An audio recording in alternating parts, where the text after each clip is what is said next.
Welcome to IELTS exam preparation class 5। এই পর্বে আমরা শিখব কিভাবে সামারি কমপ্লিশন সলভ করতে হয়। সামারি কমপ্লিশনে সাধারণত যা থাকে তা হচ্ছে সামারি কমপ্লিশনে স্ক্রিনের বাম পাশে একটি প্যাসেজ দেওয়া থাকে এবং ডান পাশে কিছু প্রশ্ন থাকে যা সলভ করতে হবে। সামারি কমপ্লিশনে প্রশ্নে পুরো প্যাসেজটির একটি সামারি দেওয়া থাকে এবং মাঝখানে কিছু শূন্যস্থান থাকে। এই শূন্যস্থানগুলোকে পূরণ করতে হবে। তবে সামারি কমপ্লিশনে শূন্যস্থানের সাথে কিছু ফ্রেজেস বা ওয়ার্ড দেওয়া থাকে। এই ওয়ার্ড বা ফ্রেজগুলো শূন্যস্থানে বসাতে হবে। তবে শূন্যস্থানে কোনো ওয়ার্ড বসাতে হবে না, শুধু একটি লেটার বসাতে হবে। সঠিক অ্যান্সার যেটি হবে সেই লেটারটি বসাতে হবে। সামারি কমপ্লিশন সলভ করতে হলে প্রথমে যে কাজটি করতে হবে তা হচ্ছে ইনস্ট্রাকশন পড়তে হবে।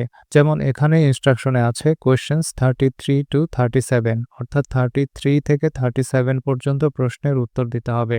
Complete the summary using the list of words or phrases below. নিচে যে ওয়ার্ড বা ফ্রেজগুলো দেওয়া আছে বক্সের ভিতরে, এখান থেকে ওয়ার্ড বা ফ্রেজগুলো শুধু প্রশ্নের অ্যান্সার হিসেবে বসবে। Choose the correct letter A to H. এখানে পুরো অ্যান্সারটি লিখতে হবে না, শুধুমাত্র A, B, C, D, E, F, G, H যে কোনো একটি লেটার বসাতে হবে। অর্থাৎ এই প্রশ্নের ভিতরে 33 নাম্বার প্রশ্নের উত্তরটি হবে হয় এ অথবা বি অথবা সি, এরকম একটি লেটার বসাতে হবে। সুতরাং সামারি কমপ্লিশন করতে হলে আগে প্রশ্ন থেকে কিওয়ার্ড দাগাতে হবে। কিওয়ার্ড দেখে প্যাসেজ থেকে সঠিক অ্যান্সারটি বের করতে হবে। অধিকাংশ সময় এখানে যে ওয়ার্ড বা ফ্রেজগুলো দেওয়া আছে তা প্যাসেজের সাথে সরাসরি দেওয়া নেই, সিনোনিমাস ওয়ার্ড ব্যবহার করা হয়েছে। তো আমরা এখন সামারিটি পড়ব এবং keyword দাগাবো। Calls by the umpire. Even after ABS was developed, MLB still wanted human umpires to shout out decisions as they had in their dash. এই ড্যাশে অর্থাৎ 33 নম্বরের অ্যান্সারে যে কোনো একটি ফ্রেজ বা ওয়ার্ড বসাতে হবে। এখানে কিওয়ার্ড হতে পারে এবিএস, এমএলবি, হিউম্যান আম্পায়ার্স, এই শব্দগুলো। প্যাসেজ থেকে এই শব্দগুলো কোথায় আছে তা খুঁজে বের করতে হবে। যেমন আমরা এখানে দেখতে পাচ্ছি প্যাসেজে আছে ABS, often referred to as robo umpire। এরপর আমরা দেখতে পাচ্ছি এমএলবি এবং এর নিচেই রয়েছে হিউম্যান আম্পায়ার্স। সুতরাং আমাদের প্রশ্নের উত্তরটি এখানেই রয়েছে। Major league baseball MLB, who had commissioned the system, wanted human umpires to announce the calls, just as they would have done in the past. এখানে আমরা প্রশ্নটি ভালো মতো পড়ব। Even after ABS was developed, MLB still wanted human umpires to shout out decisions as they had in their dash। অর্থাৎ এখানে বলা হচ্ছে এবিএস সিস্টেম ডেভেলপ হওয়ার পরও MLB অর্থাৎ major league baseball wanted human umpires অর্থাৎ মানুষ যারা আম্পায়ার হিসেবে দায়িত্ব পালন করত তাদেরকে to shout out decisions as they had in their dash, তাদের যে ডিসিশনটি সেটি চিৎকার করে বা জোরে বলতে যা তারা আগে করত। এখন আমরা দেখব যে এখানের অ্যান্সারটি আসলে কি হতে পারে। আমরা উপরে যে ফ্রেজেস বা ওয়ার্ডগুলো দেওয়া আছে তা থেকে যে কোনো একটি অ্যান্সার আমরা বাছাই করব। যদি এখানে আমরা এ নাম্বারটি দেই, pitch boundary, decisions as they had in their pitch boundary, যা মিলছে না। বি নাম্বারে রয়েছে নিউমেরাস ডিসপিউটস, এটিও সঠিকভাবে মিলছে না। সি নাম্বারে টিম ট্যাকটিক্স, ডি নাম্বারে সাবজেক্টিভ অ্যাসেসমেন্ট, ই নাম্বারে ওয়াইড স্প্রেড অ্যাপ্রুভাল, এফ নাম্বারে ফর্মার রোলস, জি নাম্বারে টোটাল সাইলেন্স, এইচ নাম্বারে পারসিড এরিয়া। এখানে সঠিক অ্যান্সারটি এফ নাম্বারটি হবে। যদি আমরা এফ নাম্বারটি এখানে দেই তাহলে দেখা যাচ্ছে যে অর্থটি মিলছে। Even after ABS was developed, MLB still wanted human umpires to shout out decisions as they had in their former roles। অর্থাৎ এবিএস আবিষ্কার করার পরেও এমএলবি হিউম্যান আম্পায়ারদেরকে তাদের ডিসিশন জোরে চিৎকার করে বলতে বলতো যেভাবে তারা আগে বলতো। এরপর আমরা দেখব পরের প্রশ্নটির অ্যান্সার কি হতে পারে। The umpire's job had at one time required a dash about whether a ball was a strike। এখানে whether a ball was a strike একটি ভালো কিওয়ার্ড হতে পারে। এখানে আমরা দেখছি previously calling a strike was a judgment call on the part of the umpire। এই সেন্টেন্সটির সাথে আমাদের প্রশ্নের কিছুটা মিল রয়েছে। এখানে বলা হচ্ছে যে দ্য আম্পায়ার্স জব হ্যাড অর্থাৎ আম্পায়ারের কাজ ছিল, এবং এখানে আমরা দেখতে পাচ্ছি যে প্রিভিয়াসলি কথাটি আছে, তো আম্পায়ারের কাজ ছিল বোঝাচ্ছে এখানেও। at one time required a dash about whether a ball was a strike. এখানে আমরা দেখছি যে calling a strike was a judgment call on the part of the umpire.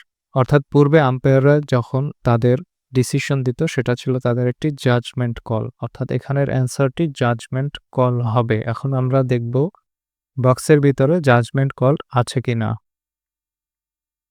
এখানে আমরা দেখতে পাচ্ছি যে জাজমেন্ট কল নেই, তবে সাবজেক্টিভ অ্যাসেসমেন্ট এই কথাটি আছে, যেটি জাজমেন্ট কলের একটি সিনোনিমাস ওয়ার্ড বা phrase.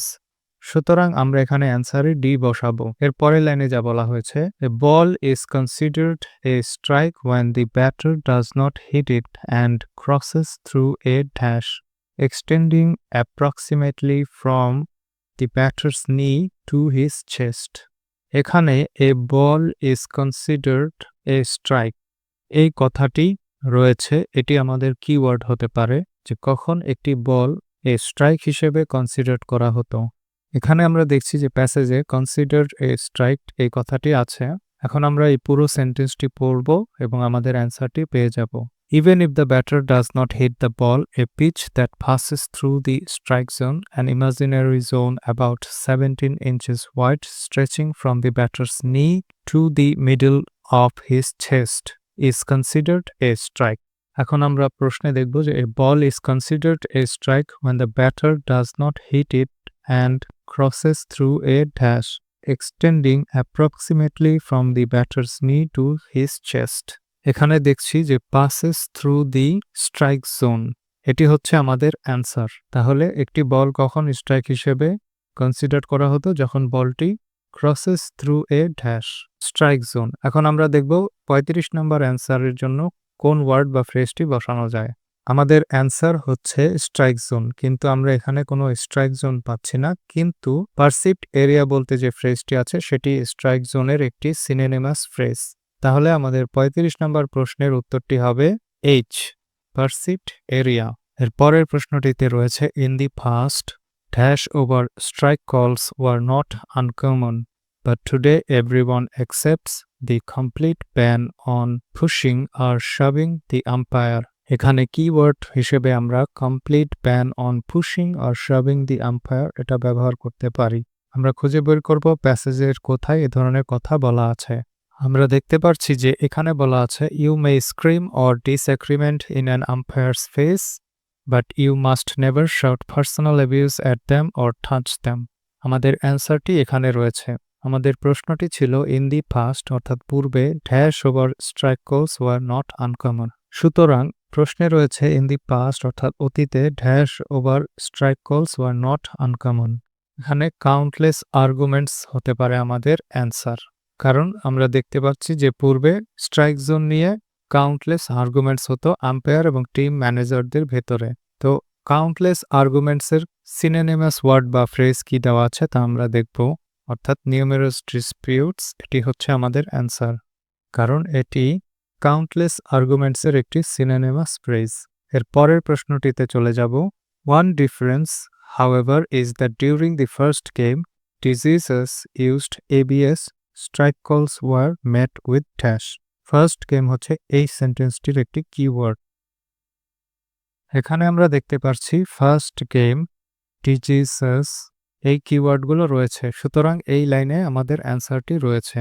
During that first game when diseases announced calls, there was no heckling and no shouted disagreement. Nobody said a word. Strike calls were met with dash.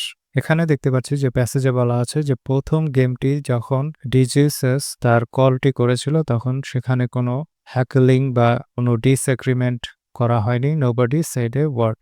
Nobody said a word, এটা হচ্ছে আমাদের answer. আমরা দেখব যে এই ওয়ার্ডটির কোনো synonymous word বা phrase এখানে ব্যবহার করা হয়েছে কিনা।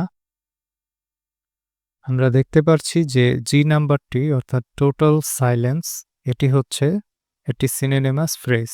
সুতরাং অ্যান্সার হবে জি। এভাবে আমরা সামারি কমপ্লিশন সলভ করব। এখানে যে সামারি কমপ্লিশনটি ছিল সেটি ছিল উইথ ক্লুজ, অর্থাৎ এখানে ক্লু হিসেবে বক্সে অ্যান্সার দেওয়া আছে এবং উইথ ক্লুসে সাধারণত কিছু ক্লু বা ফ্রেজেস দেওয়া থাকে যেগুলো বসাতে হয়। তবে উইথ ক্লুজ সামারি কমপ্লিশনে সাধারণত আপনি কোনো ওয়ার্ড না বসিয়ে শুধুমাত্র একটি লেটার অর্থাৎ কোনটি সঠিক অ্যান্সার সেটি বসাবেন। তো এভাবেই সামারি কমপ্লিশন কোয়েশ্চেন্স থাকলে তা সলভ করতে হয়। আইএলস রিডিং সেকশনে ভালো করতে হলে আপনাকে নিয়মিত computer based IELTS reading practice করতে হবে। প্রতিটি অংশ সম্পর্কে বিশদভাবে জানতে আমাদের পরবর্তী ভিডিওগুলো দেখুন। এখানে কম্পিউটার বেসড আইএলস এর সম্পূর্ণ একটি কোর্স স্ট্রাকচার ক্লাস আকারে আপলোড করা হবে, যাতে আপনারা ঘরে বসেই আইএলস এক্সামের প্রিপারেশন নিতে পারেন।